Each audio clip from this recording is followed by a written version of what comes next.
Hello, I'm Ray. Welcome to another midweek message. 10 degrees centigrade, which is 50 Fahrenheit. The wind, well, there is no wind. The flag's wrapped round the pole, soaking wet. 82% humidity. I would have thought it was 110, but there we are. 13 millibars on the barometer. Pouring with rain. Time is midday. Midday on Tuesday, so you'll be hearing this tomorrow. Tuesday the whatever it is, 13th of February, nearly halfway through. Good news. Beautiful day yesterday, lovely weather yesterday, and Sunday. Wonderful day Sunday, really nice weather. And the sun, when you get into the sun, if you're in an area that's not breezy or windy, it's beautiful. It's really hot. Except today it's raining, so there is no sun. Apparently tomorrow it's going to rain. No sun tomorrow. What is going on? We were talking about cars, weren't we? A couple of weeks ago, was it? Or last week? Can't remember, whenever it was. Cyril, nice to hear from you. He said, I had an old car, nothing but trouble with water leaking in somewhere. I remember it, Cyril. Do you remember the old cars? You'd have a leak, be dripping on your feet as you're driving along. It must be coming in from the windscreen. You seal all that. No, it's still coming in somewhere. What happened was the water would come in somewhere, travel a couple of feet behind the dashboard, then drip on your feet or wherever. You'd lift the carpet, soaking wet carpet, after a few years, and the floor's rusty. Hang on a minute, I'll just put my foot on. Oh, I've gone through to the road. You're driving along, you can see the road through a huge hole in the floor. Some of them did leak, Cyril. I had a car that leaked. Never did find it. I used black Bostik. Do you remember black Bostik? All around the windscreen? No, still leaked. Leaked all over the place. Never did find it. I think that was quite common back in those days. From what I remember, several friends of mine used to try and seal up things where water was coming in. In fact, we got a leak in the shed at the moment. I went to get out my plastic box full of masonry bits, and the plastic box is half full of water. All my drill bits in there going rusty. Oh. It was only last year I replaced the felt roof on the shed. New felt. I sealed it all up properly. It's obviously coming in somewhere, travelling along and then dripping down into my box of drill bits. That's another job on my huge list of jobs for this summer. I've pruned the fig tree. With Trisha's help, I pruned the cherry tree out the front. We got a load of gardening done the other day. Really nice weather. I like gardening. I know a lot of people don't, but I do like gardening. So does Trish. We were talking about, or I was talking about, fat people the other day. Or not allowed to say that, are we? Overweight people. Kids at school. Do you remember? I was saying we didn't have any fat kids at school. Oh, well, there was one who had a medical problem. And I've heard from Nigel. Hello, Nigel. Heard from Nigel. He says he was at school in the 50s. Not one kid was any bigger than, as he's put it, a bean stick. Do you remember the old bean sticks? They use canes now. In the old days, they used sticks. I don't know what it was. Was it willow or something? I don't know what it was. They looked really nice. Anyway, he says kids in his day at school were bean sticks. I call them stick insects, very thin people, stick insects.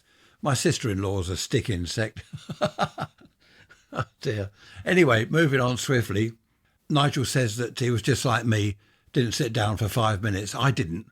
In from school, change, jam sandwich, cup of something to drink, off over the woods. Now the difference with Nigel was he lived in London, right in the middle of the city. And he said we didn't have woods nearby, but what we did have in the 50s were bomb sites. So you've got bombed out houses and buildings. And he said that's where we had our fun, over the bomb site, mucking about in the rubble. Of course, in the 50s, it had only just all happened, hadn't it? A lot of it hadn't been cleared. So they're mucking about in the rubble, climbing up half a staircase that was left against half a wall. He said it's all highly dangerous. I can imagine. And he said, yeah, same as me, the copper would pull up on a bike or he'd walk up the street. Oi, get out of there, you lot. But yes, like me, Nigel says that he didn't sit down for 5 minutes. Now that's interesting, that living right in the middle of the city. I wonder what you can do. Of course, there's a lot of parks in London, aren't there? A lot of parks, parkland, huge parks, not just a small plot of land, big areas with trees and lakes and all sorts. And of course, you've got the River Thames. So I suppose kids, even in the centre of London, have got wooded areas to go to. I don't know how far apart they are. Have to look on the map. So great to hear from you, Nigel. Thank you for your recollections of the 1950s as a young lad. I think I must have been 11 or 12 when my parents took me to London, well, all us four kids to London, to our cousin's place, my mum's sister, our cousin's house. We stayed there all day and I went out with my cousins. They showed me around. We went to an ice factory, which was just down the road. That was good. Huge blocks of ice being made. We went in there. One of my cousins knew the people there, so we didn't get thrown out. We were allowed to have a look around, which was interesting. But one thing I thought about London was everyone looked ill. The adults looked deathly pale. They looked really pale and ill, and I thought, there's no sun in London. Perhaps I was a bit younger than 12, I don't know, but I thought there's no sun in London because it's a city. I had that in mind from somewhere, I don't know why. But everyone looked so deathly pale and ill. And I remember thinking at the time that there's no sun there and they're indoors all the time. It's a city. They don't have any grass or trees or sunshine. Obviously I was very wrong, but I don't know why they all looked pale. Perhaps it was me. I don't suppose they were ill at all. It was just something strange I had in my mind, I suppose. It probably came from people like my granddad who worked in London. He commuted and he called it the Big Smoke. And I'd heard about the pea super, the fog and the smog and all this stuff. That's probably why I thought, well, there's no sunshine. It's all smoke and doom and gloom. And it's not like that at all, is it? Have you been to London? Who hasn't been to London? I suppose a lot of you living out of the UK, outside Britain, you haven't been there. I haven't been there for, several years. I don't want to go there now. It's only 50 miles up the road. On the train it takes, hour and 20 minutes. I certainly wouldn't drive there, but I can't be bothered. The older I get, the more and more I want to stay at home. Isn't that awful? Is that awful? No, it's not. Went to the dentist this morning. Struth. You won't believe it. Everything's fine, he said, but a couple of little crowns just there and there, little crowns. And he said, I've got one or two missing at the back. Have a denture. What? I don't want a denture. Stone the crows. He said, I'll send you a plan. He called it a plan. A plan? It's a rip-off. He wants me to pay for this year's holiday. I paid for his holiday last year. Just under £3,000 he wants. No. No, I don't want crowns. Certainly don't want a denture. Only got a couple of things missing at the back. I mean, that's all right. He said, yeah, but you're eating at the front because some of the back ones are missing. Well, it doesn't matter, does it? £3,000. Just under three. I can't believe it. I knew we came away. I said to Trish, I know what's going to happen. It's going to be thousands. And it was. Trish's teeth are fine, fortunately, so her bill, just for the 2 checkups and an x-ray was it 100 and 130? I'm in the wrong job. Oh no, I'm not. I'm retired. When I was at school, when I was a boy, we had the school dentist. Did you have the school dentist? The National Health Service dentist? We'd all queue up in the hall and he'd be in this little room and we'd go in one by one and he'd look at our teeth. It was quite good, actually. It was a good idea because we all hated him because, you just do, don't you? You just sort of don't like dentists. And there were rumours going around. I remember kids saying, you know what he does? So what? What's he do? He pulls them out with pliers.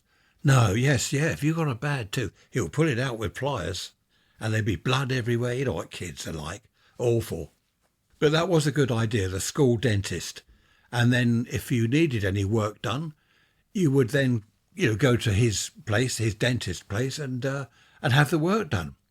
And you didn't get charged £3,000 either. So that was a bonus. That was a result, wasn't it?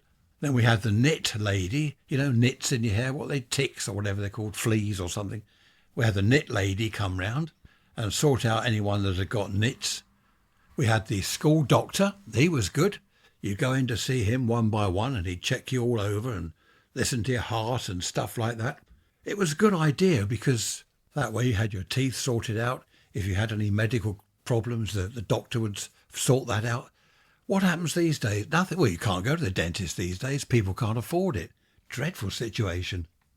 When I first went to work, when I was, 15, we had a doctor come round to the workshop and he was given an office and one by one we had to go in there and get checked.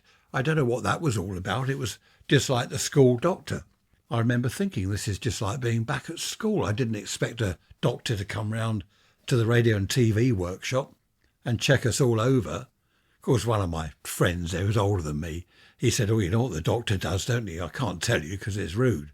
And I said, "No, he doesn't. He does." He said, "You wait till you go in there, you'll find out." I was worried. I was only 15. Anyway, the doctor didn't do that at all. Of course he didn't. Before we know where we are, it's going to be Sunday, and you'll be waiting for the Sunday podcast episode. What shall we do this time? Goodness knows how many episodes I've recorded now. Years worth, decades worth. Well, not quite. 5 years, I think. What do you want to talk about on Sunday? Raise rants at protonmail.com. We've done overweight people at school. We've done cars of old that leak. School doctors, dentists. Anything else you want to talk about? Oh, one last far-flung email. Hang on, where's my piece of paper? Here we are. This is from Carlos, who lives on Lesvos, a Greek island. How about that, Lesvos? And he tells me what the word Lesvos means. He says, look it up. So I did. I'm not going to tell you what it means. You'll have to look that up yourself. Lesvos or Lesbos. Thank you for that, Carlos. It's not exactly a far-flung email, is it? I don't know why I said the email was far-flung. The island. Well, that's not far-flung. But it's different though, isn't it? As I said before, it's not London, Nottingham, Cornwall, West Sussex, where I am. It's somewhat more exotic. It's still raining here. I'm going to leave you in peace, and I shall see you on Sunday. Raise rants at protonmail.com. Be great to hear from you. Thanks for all the emails you've sent already. I don't think I mentioned that earlier. So thanks again. I do read them all and I do answer them all, although sometimes it takes a while. Okay, behave yourselves. Don't do anything I would do. Enjoy yourselves. Keep smiling, and I'll see you Sunday. Bye-bye for now.